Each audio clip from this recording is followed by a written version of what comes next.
Alors le filage, ça, c'est très ancien. En 6000 avant Jésus-Christ, on filait déjà avec un fuseau. Ensuite, il y a eu une grande période où le fuseau a été dans le quotidien de toutes les personnes. Chaque personne filait puisqu'il fallait se vêtir. Et donc c'est vers le 9e siècle que le rouet arrivait en Europe. Mais c'était un rouet à bras. Donc il n'y avait pas de pédale. C'était une grande roue. Et de l'autre main, tu tenais ta laine et tu filais. La laine, le lin, le chanvre, c'est 3 matières qui étaient utilisées le plus souvent. Et vers la fin du Moyen-Âge, il y a un Allemand qui a retrouvé des dessins de Léonard de Vinci. Et Léonard de Vinci avait commencé à dessiner un rouet à pédales. Et cet Allemand-là a repris ses dessins et lui a vraiment mis en place ce rouet. Et ce rouet qui est actuellement encore utilisé. Donc c'est un rouet à double entraînement. Tu files, ça donne une torsion au fil et ça l'enroule sur une petite bobine. Et c'est un moyen très rapide à filer.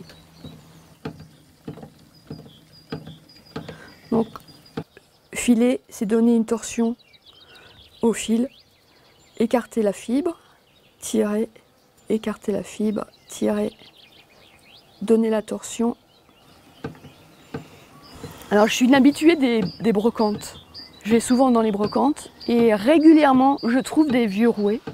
Et les personnes me disent « Oh, ce rouet-là, ça appartenait à ma grand-mère, mais ma mère, je ne l'ai jamais vu faire. » Et ce sont des rouets qui sont restés dans un coin de la maison et qui ont été abandonnés maintenant.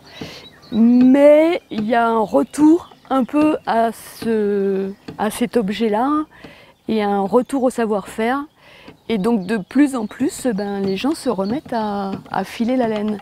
Et actuellement, on a un petit groupe de fileuses, on est à peu près une dizaine. On se réunit une fois par mois et on file. Voilà. Donc c'est quelque chose qui a été abandonné, le rouet, mais qui revient vraiment actuellement en ligne. Je reprends un peu de laine.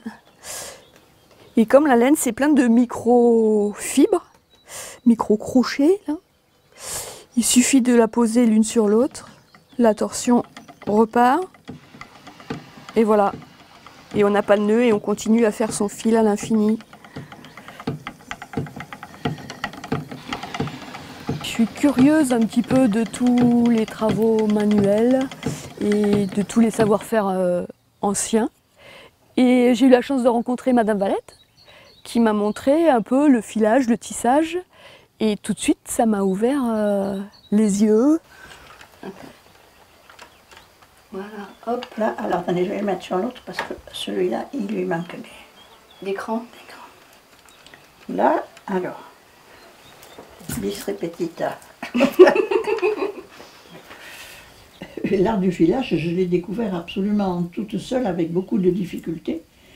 Parce que j'étais très tentée, j'avais envie de partir de la laine et d'arriver à faire du fil, de tricoter ou de tisser. Mais je n'ai pas eu de professeur du tout. Donc j'ai commencé à étirer un peu de la laine, à la tourner à la main avec un petit bout de bois. Et puis j'ai acheté un rouet. Enfin, j'aime faire les choses que je ne sais pas faire. Une fois qu'on sait faire les choses, il y a vite la routine qui s'y met.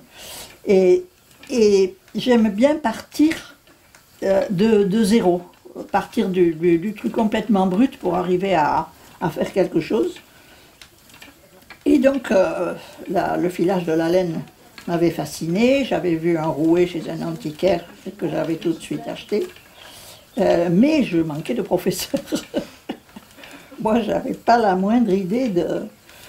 Et donc, quand j'ai rencontré, bien des années plus tard, Cathy et d'autres fileuses de la région qui avaient appris à filer avec Christiane Pinet, donc la tisserande de la Couvertoirade, je leur ai dit combien vous avez mis de temps pour savoir filer, enfin pour apprendre à filer.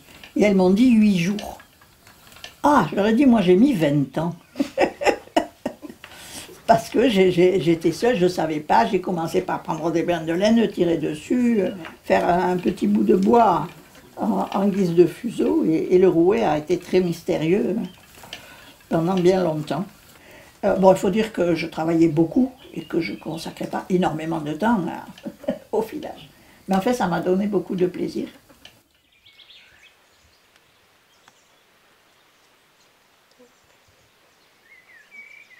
Souvent, on me demande de reconstituer, de refaire des fuseaux d'époque.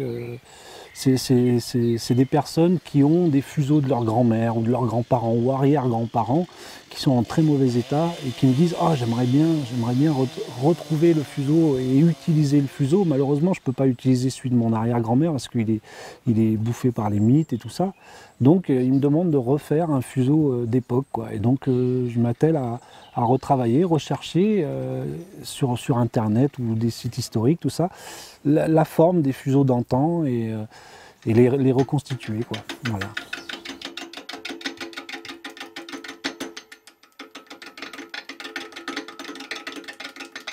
À partir du bloc de platane que j'ai débité ce matin à la tronçonneuse, que j'ai essayé d'affiner pour pouvoir mettre sur le tour à bois, après, donc je l'ai tourné sur le tour et j'ai commencé à modeler, on va dire, un fuseau, voilà, pour que ça devienne un outil et fabriquer du fil. Voilà. D'une part, déjà, c'est l'amour du bois quand même, hein. Ça part sur en général du bois, puis des objets singuliers qui viennent de la nuit des temps quasiment.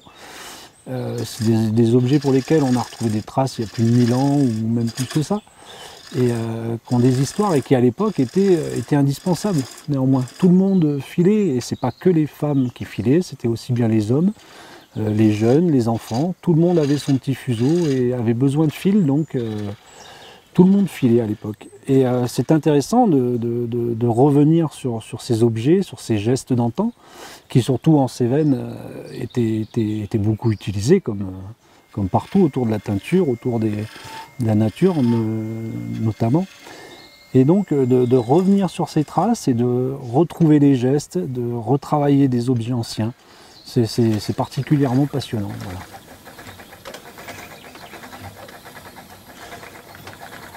Je crois qu'il y a un besoin de savoir-faire, de retrouver des gestes qu'on a vraiment oubliés.